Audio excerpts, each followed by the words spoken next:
Szeretettel üdvözlök minden kedves nézőt, aki ma ellátogatott a YouTube csatornánkra. A Boszporusz Podcast első adását látják most. Dr. Szigetvári Tamással fogok beszélgetni. Először arról, hogy a Boszporusz kutatócsoportról mit is érdemes tudni, illetve, hogy miért jött létre, és milyen jövőbeli kilátások várhatóak a kutatócsoport számára. Üdvözlöm! Üdvözlök mindenkit, és köszönöm ezt a lehetőséget, illetve ezt a podcastot. Ugye ez 2022-ben hoztuk létre ezt a Boszporusz kutatócsoportot itt a Pázmány Péter Katolikus Egyetem Bölcsésztudományi Karán. Ugye ez részben a nemzetközi tanulmányok tanszéken oktató kollégák közül többen is foglalkoznak a térséggel, illetve nem csak a itt oktató, tehát a itt főállásban lévő kollégák, hanem ugye sok külső szakértő is van, aki szintén a térséggel is foglalkozik, illetve ugye az arab tanszék a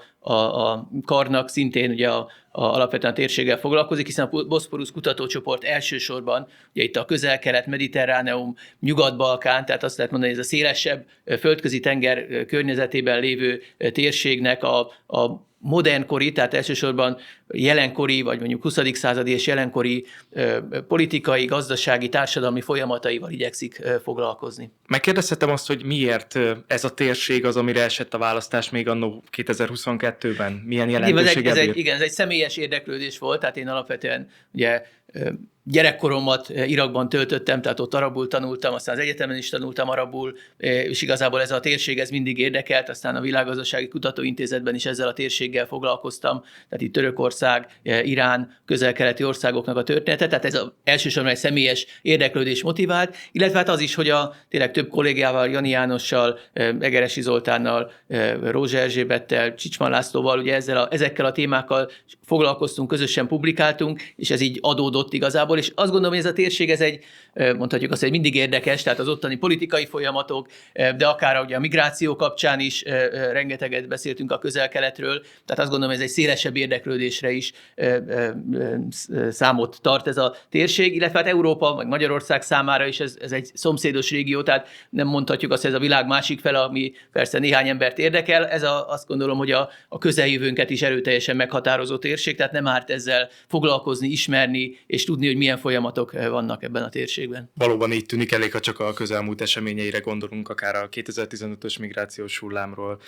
vagy akár a terrorizmusnak ugye nyilván a kontinentális érintettségéről, úgyhogy valóban hiánypotlónak tűnik. A kezdeti szakaszhoz visszatérve, hogy volt esetleg valamilyen kihívás, vagy olyan esemény, amire nem számítottak, amikor így elindult a csoport, vagy viszonylag könnyedén ment? Hát igazából ugye ez egy ilyen engedélyezés itt a karon, ami egy kutatócsoportot létrehoz, és azt gondolom, hogy hát a megjelenés egy fontos dolog, tehát több olyan kutatócsoport is létrejött, ami igazából aztán nem volt aktív tevékenységet. Én azt szerettem volna, hogy ez ne csak úgy legyen egy ilyen névleg egy kutatócsoport, hanem mögött legyen tényleg valami fajta közös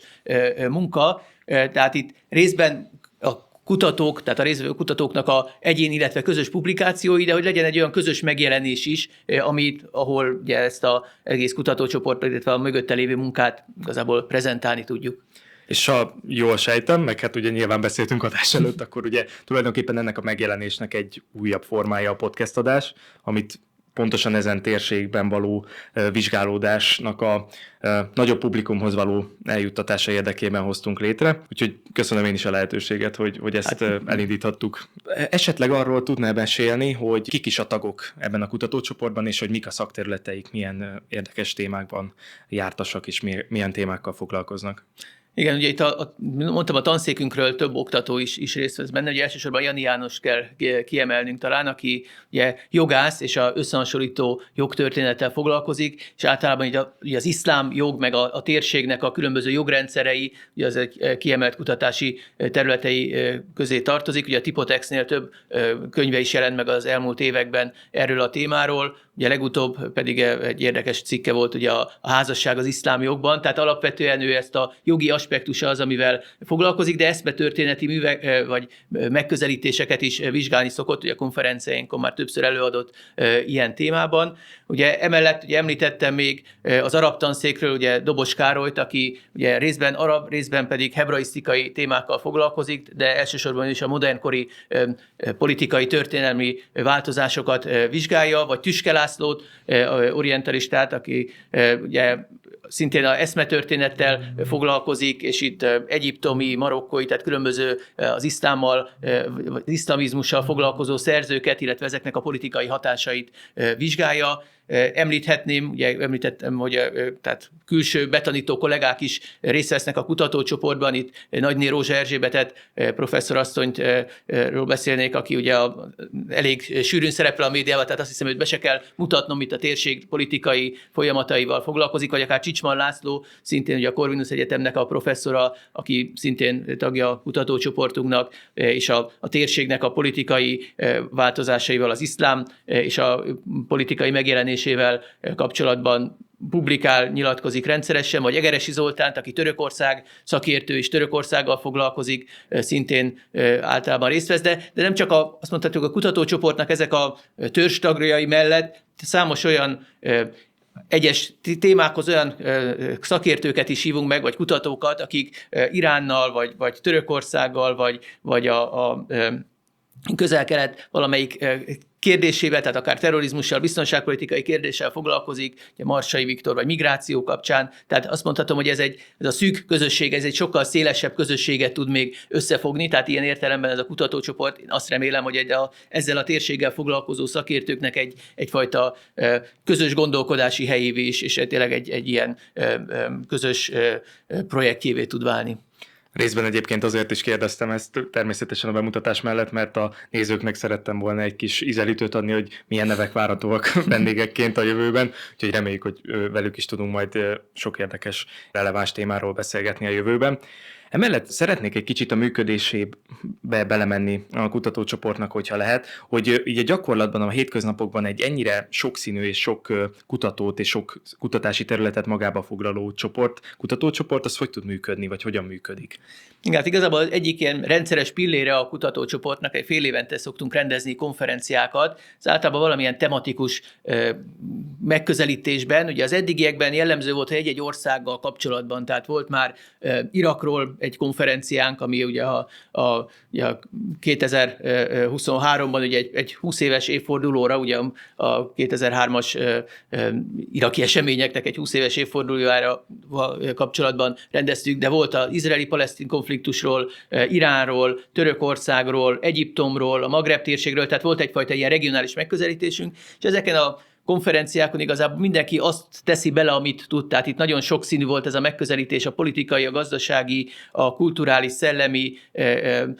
oldalt is vizsgálva, vagy akár valami történeti aspektusát vizsgálva, néztük meg az adott országnak a jelenkori folyamatait, az ezeket meghatározó tényezőket, de a közeljövőben tervezzük azt is, hogy nem csak ilyenfajta regionális tematika, hanem másfajta megközelítéseket is próbálunk, és itt majd a jövőről ugyan fogunk beszélni, de mondjuk például a kisebbségek a Közel-Keleten az egy ilyen következő tervezett témánk, ahol tehát ilyen más aspektusokban is igyekszünk megvilágítani, és itt nyilván mindenki azt teszi bele, ami igazából az ő kutatási háttere. Ugye emellett számos közös kutatást is folytatunk, tehát nem csak ezek a kutatócsoportban résztvevők nem csak egyénileg publikálnak, hanem több közös projektünk is van, ugye a szerzők egyes területeken ugye együttműködnek, tehát szinte mindenkinek valaki mással vannak már közös publikációi, mondhatnánk azt, és egy tervünk, ami jelenleg megvalósítás alatt van, egy kötetnek a megjelentetése, amit igazából azt tervezzük, hogy ez is egy olyan állandó tevékenysége lenne a kutatócsoportnak, a Közel-Kelettel foglalkozó, ugye az eddigi igazából ez az első kötet, az eddigi konferencia előadásainkból egy ilyen válogatást próbálunk nyújtani, amelyik egy a Közel-Kelet aktuális folyamatairól egy széleskörű áttekintést nyújt az olvasóknak. A konferenciák közül esetleg van személyes kedvence, amelyik különösen közel állt a szívéhez, mint téma, vagy kiemelkedett esetleg abban, hogy kik vettek részt, vagy így a szakmaiságában volt olyan?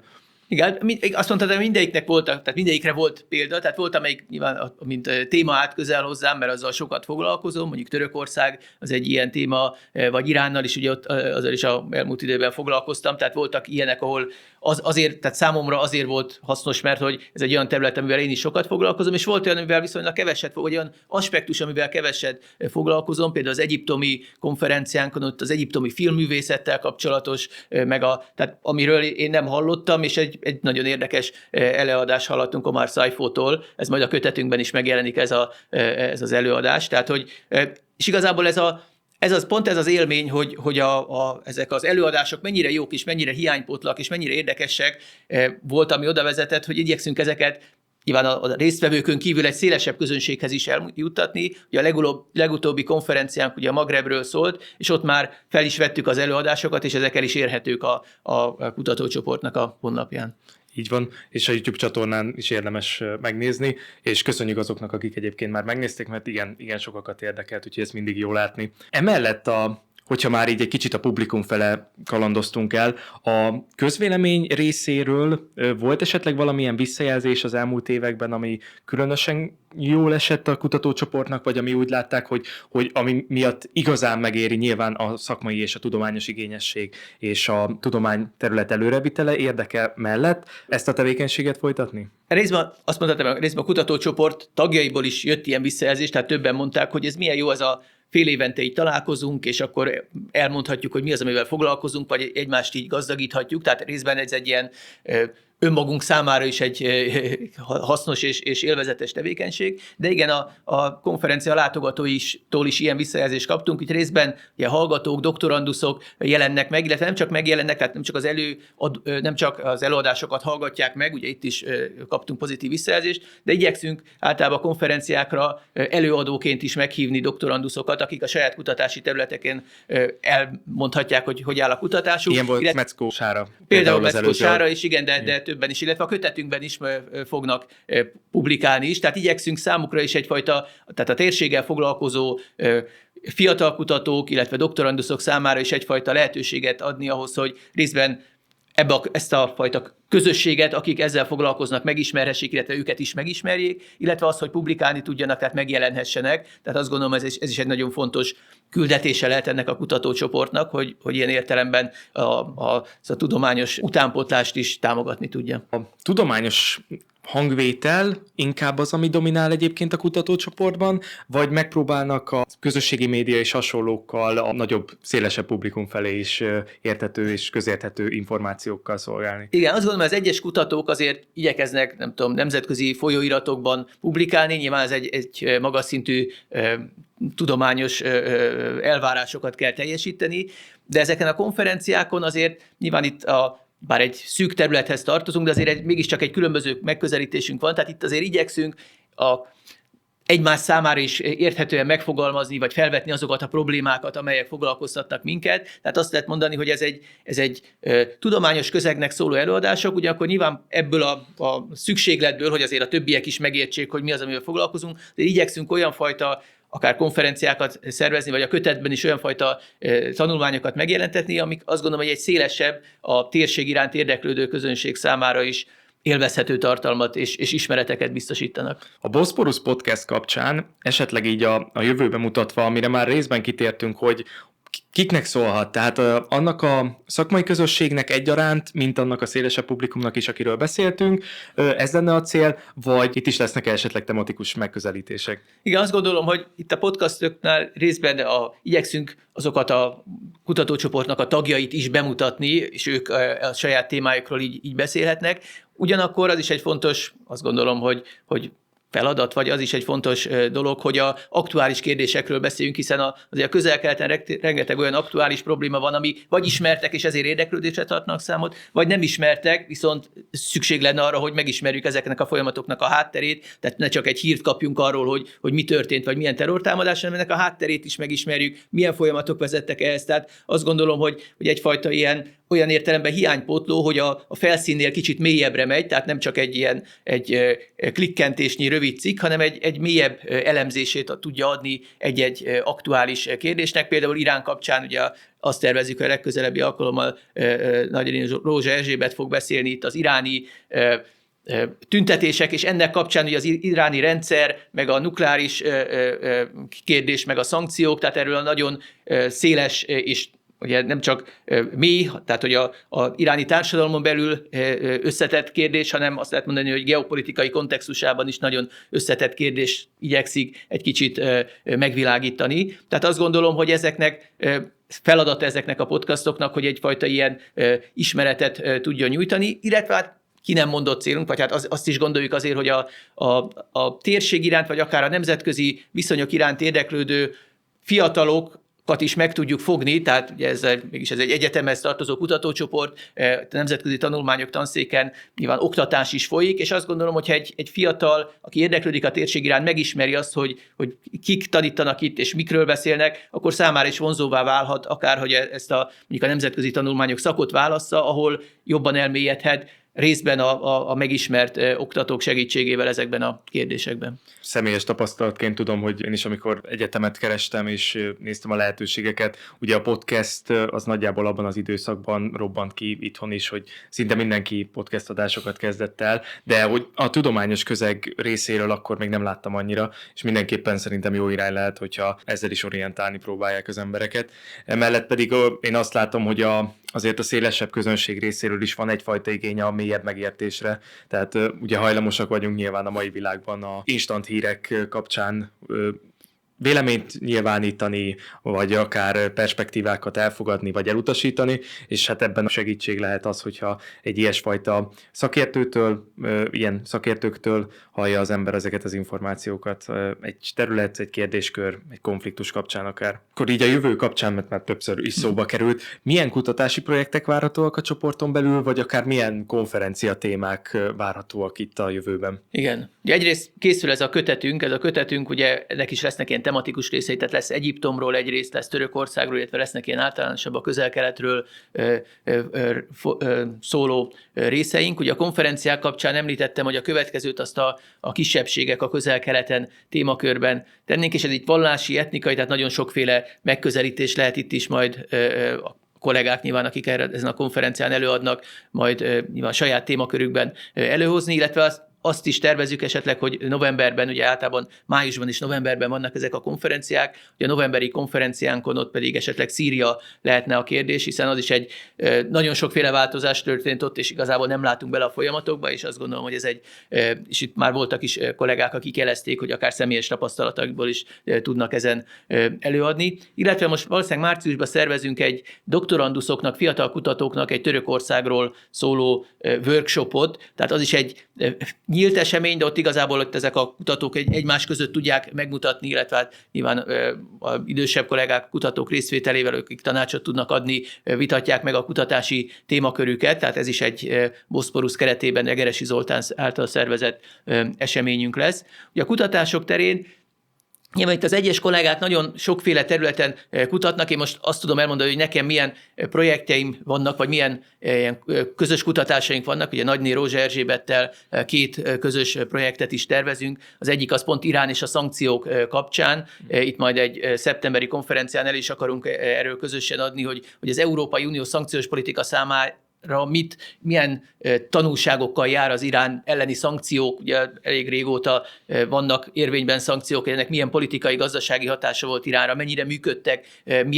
hogy működtek a szankciók, és hogyan nem. Tehát egy ilyen jellegű közös kutatásunk is van, ugye ez a rezisztens gazdaság, tehát hogyan tud ugye Irán számára ez volt a stratégia, hogy hogyan tud egy olyan gazdaságot létrehozni, ami ellenáll a szankcióknak, illetve a politikai rendszerét is hogyan erősítette adott esetben pont a külső támadásnak ez a fajta, tehát legitimálta gyakorlatilag a rezsimnek a működését. Egy másik kutatási projektünk az pedig Marokkónak ez az atlanti nyitása, tehát hogy Marokkó ugye nagyon szoros gazdasági kapcsolatban van Európában, de az utóbbi években ugye Afrikával kezdett el kiépíteni egy kapcsolatot, és ez a teljesen másfajta pozíció, amit itt betölt, tehát Afrikával szemben ugye Marokkó egy fejlett ipari ország, míg Európával szemben ő ugye az elmaradott, ahol azokat a tevékenységeket helyezik, ahol alacsony bérszükséglet van, tehát ezt a fajta kettőséget hogyan tudja Marokkó kihasználni, tehát ez egy ilyen másik témánk, illetve Egeresi Zoltánnal pedig a Törökország által létrehozott, ugye ez annak idején türk tanács, ma már ugye a türk államok szervezete, amiben ugye Magyarország is megfigyelő tagként részt vesz, ugye ennek az integrációnak, ennek a szervezetnek a relevanciája, gazdasági, politikai fontossága, vagy hát, tehát milyen szerepet tölt be, vagy mit tud elérni ez, és miért fontos ez a szervezet. Tehát ezt tudom mondani, nekem ezek a kutatási területeim, de ugye nagyon sokan vagyunk, és nagyon sokféle érdeklődési területtel, tehát azt mondhatom, hogy ez egyfajta adottsága is a kutatócsoportnak, hogy ugye nem egy kutatási területen vagyunk, csak egy régióval kapcsolatos kutatási terület, de ez egy erőssége is, hogy nagyon sokféle kutatást folytatunk, és ezeknek reméljük, hogy van egyfajta szinergiája is, például a konferenciákon, amit tudunk adni, vagy ebben a közös kötetben, illetve hát keressük a további szinergiákat a közös kutatásokkal, illetve adott esetben egy új kutatási projekttel. Ugye az 2023 óta egy ilyen 3 éves kutatási támogatási program keretében ugye a karunk, tehát a Bölcsésztudományi Kar támogatja a kutatócsoportnak a munkáját, tehát tőlük kapunk finanszírozást. Ugye 2026-ban ez véget ért, tehát akkor majd keresünk további lehetőségeket, hogy hogyan tudunk támogatást szerezni a kutatócsoport munkájához. Akkor úgy érzem, hogy nem lesz hiány sem podcast témában, sem pedig kötet és konferencia témában sem a jövőben. Már több helyen szóba került itt az adás során, de van-e arra terv, vagy van-e már esetleg folyamatban olyan tevékenység, amivel szeretnék a kutatócsoportnak az elérését bővíteni? Hát igen, azt hiszem, ez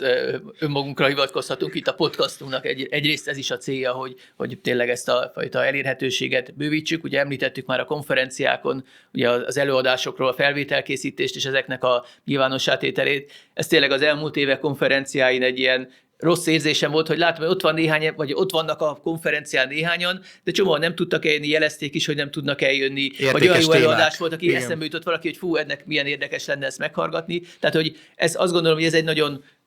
jó lehetőség arra valóban, hogy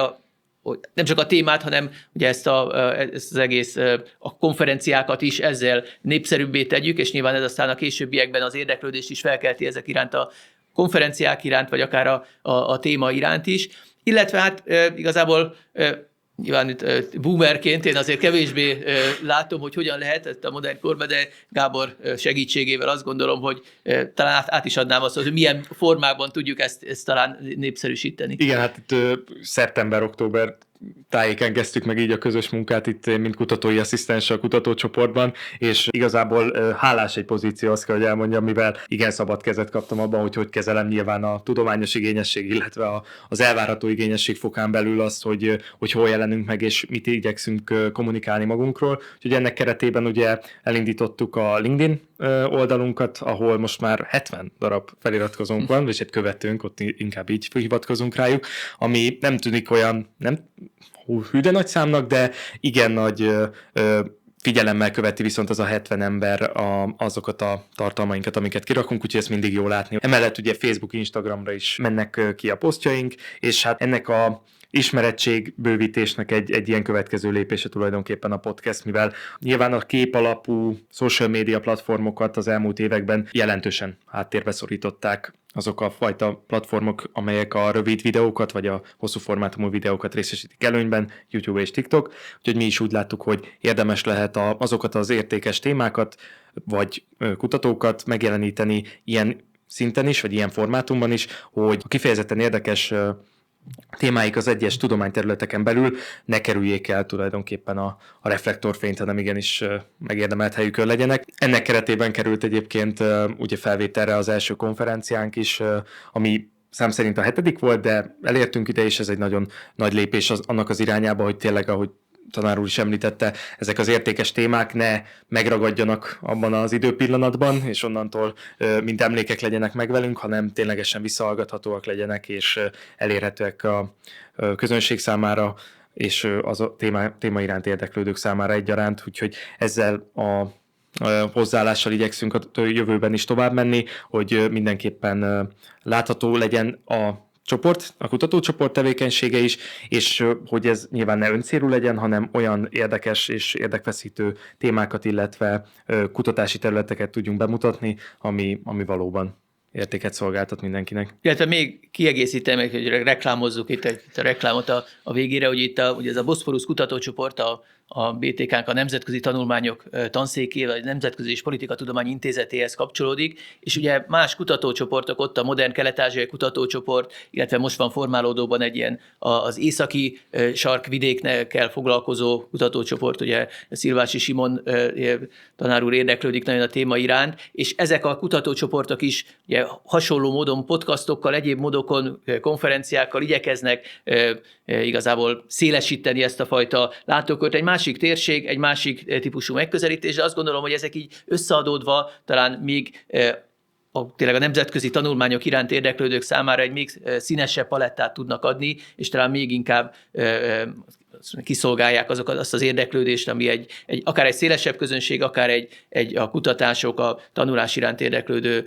fiatal és egyetemet kereső, vagy továbbtanulást kereső réteg számára nyújtani tudnak. Nem tudom, tanár úr, mennyire van otthon a mozifilmek világában, de ugye az elmúlt évtizedeknek nagy találmánya volt ez a multiverzum elmélet, hogy ugye mindenféle helyen, mindenféle kis apró részlet kapcsolódik egymáshoz, hát valami ilyesmit tervezünk mi is nyilván kis túlzással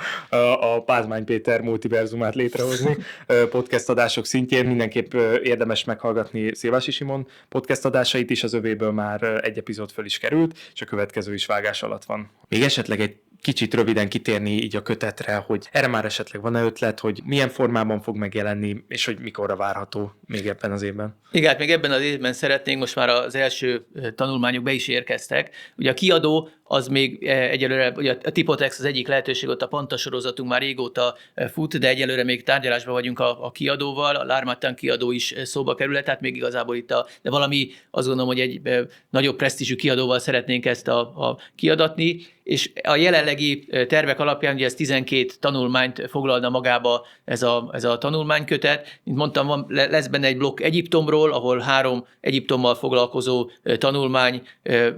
foglal magára, a többek között az már említett Omar Saifónak az egyiptomi filmművészetről, hogy miért, nagyon érdekes volt nekem a téma, hogy miért a fehéreket tekintik az egyiptomiak, ugye a filmben a főhősnek ez hogyan alakult az egyiptomi filmművészetben. Aztán egy másik blokk, ami Törökországgal fog foglalkozni, ez is egy ilyen sokrétű itt a török hadiparttól kezdve, ugye ez a türk tanács és ennek a Törökországra miért jelentős, vagy mi a fontossága a Törökország számára ez. Illetve lesznek olyan, hát mondhatjuk azt eszmetörténeti művek is, amelyek különböző szerzőknek a gondolatait igyekeznek majd kontextusba helyezni, tehát hogy az ő iszlámról alkotott modernkori gondolataik azok vajon hogyan alakították akár a politikai környezetet. Nyilván itt meg pontosan nem minden tanulmány érkezett be, tehát igazából még én sem tudok beszámolni mindegyiknek a tartalmáról, de azt gondolom, hogy akit érdekelnek ezek a témakörök, ez a kötet, igyekszünk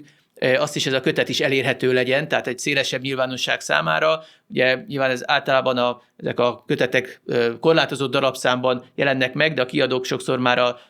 ugye az Open Access, tehát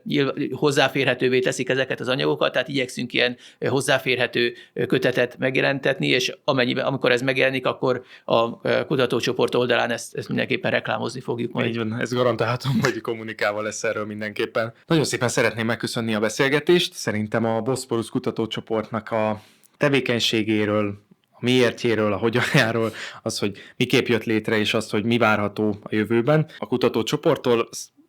igen, átfogóan sikerült átvenni. Ez nagyon szépen szeretném megköszönni dr. Szigetvári Tamásnak, hogy rendelkezésemre állt, és a jövőben pedig visszavárom egy számára kézenfekvő témához, akár Törökország, akár Iránnal kapcsolatban, hogy egy immáron szakmai adásban tudjunk elbeszélgetni erről. Köszönöm szépen. A Boszporusz kutatócsoport pedig hamarosan jelentkezik következő adásával, ahol nagyné Rózsa Erzsébettel fogunk beszélgetni az iráni tüntetésekről.